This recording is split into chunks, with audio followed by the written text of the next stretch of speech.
ମୁଁ ନେଇ ଆସିବି ବୋଲି ଏଇଟା ସେଠି ନେଲେ ଭଲ ହେବ ସାର୍। କୁନାଥିଲୁ ଆଜି ମୁଁ ଦିନ ମାନେ ଏଠି ଅଛି। ଆଉ ଭିଡ଼ିଓଟା ଏମିତି କ'ଣ କରୁଛ? ମୋ ନାଁ ଯମୁନା ମଲ୍ଲିକ। କ'ଣ ମାଉସୀ ଘଟଣା ଘଟିଛି? ଗାଁରୁ ଚୋରି ହେଇଯାଇଛି। କେତେ କ'ଣ ଚୋରି ହେଇଛି?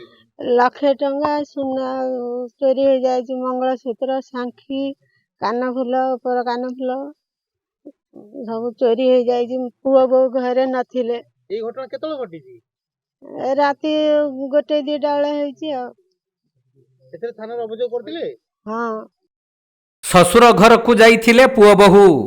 ତେଣୁ ବାପା ମା ଘରେ ରହିଥିବା ବେଳେ ବିଳମ୍ବିତ ରାତିରେ ଘରେ ପଶି ଦୁର୍ବୃତ୍ତମାନେ କଳାକନା ବୁଲାଇ ଦେଇଛନ୍ତି। ଯାଜପୁର ଜିଲ୍ଲା ଯାଜପୁର ବ୍ଲକର ମହେଶ୍ୱରପୁର ପଞ୍ଚାୟତ ଅଧୀନ ବେଣୀପୁର ଗ୍ରାମରେ ଏହିପରି ଲୁଟ୍ ଘଟଣା ଘଟିଛି।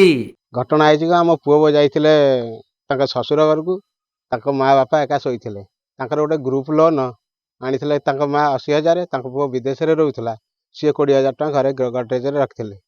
ସେ ତାଙ୍କର ଯେଉଁ ଅଷ୍ଟପରି ହେଲା ଯିବା ଭିତରେ ସେ କ'ଣ କଲେ ନା ସେଇ ସମୟରେ ଚୋର ତାଙ୍କର ମୌକା ଦେଖି ପଶିକିରି ତାଙ୍କ କବାଟ ଭାଙ୍ଗିକି ନେଇଯାଇଛନ୍ତି। କ'ଣ କ'ଣ ଚୋରି ହେଇଛି? ଟଙ୍କା 1,00,000, ଗ୍ରୁପ ଲୋନ୍ ଆଣିଥିଲେ ତାଙ୍କ ମା 80,000, ତାଙ୍କ ପୁଅ ରଖିଥିଲେ 20,000। ଆଉ ସୁନା ଯାଇଛି କାନଫୁଲ ହଳେ, ମଙ୍ଗଳସୂତ୍ର ଗୋଟେ, ଆଉ ଉପର କାନଫୁଲ 3 ହଳ, ସାଙ୍ଖି 6 ହଳ।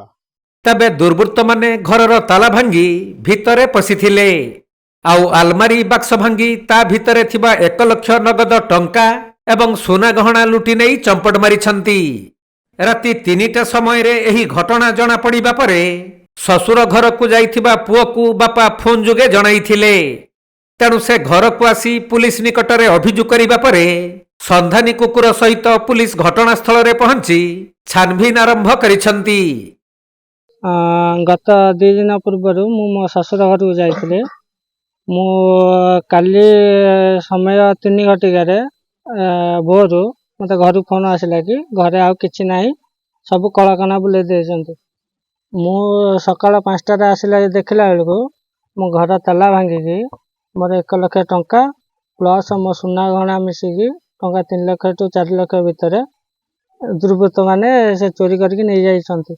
ବାପା ସେଇ ସମୟରେ ସେ ଖୋଜାଖୋଜି କଲା ଭିତରେ ମୋ ଘରଠାରୁ 500 ମିଟର ଦୂରରେ ଦେଖିଲା ବେଳକୁ ମୋର ଯେତିକ ବାକ୍ସ ଭଲ ମନ୍ଦ ସବୁ ଶାଢ଼ୀ ଫାଢ଼ୀ ସେଠି ପଡ଼ିଛି, ସୁନା ଗହଣା ଯେତିକ ଡବା ଅଛି ସବୁ କିଛି ଅଛି।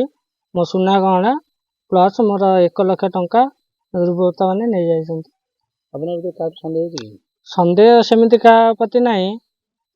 ପୋଲିସ ଆସିଥିଲେ ପ୍ଲସ୍ ଡଗ୍ ସ୍କ୍ୱାଡ୍ ଆସିଥିଲେ, ତାଙ୍କ ମତାମତରେ ଯାହା ହେବ ଟିକେ ଭଲ ହୁଅନ୍ତା।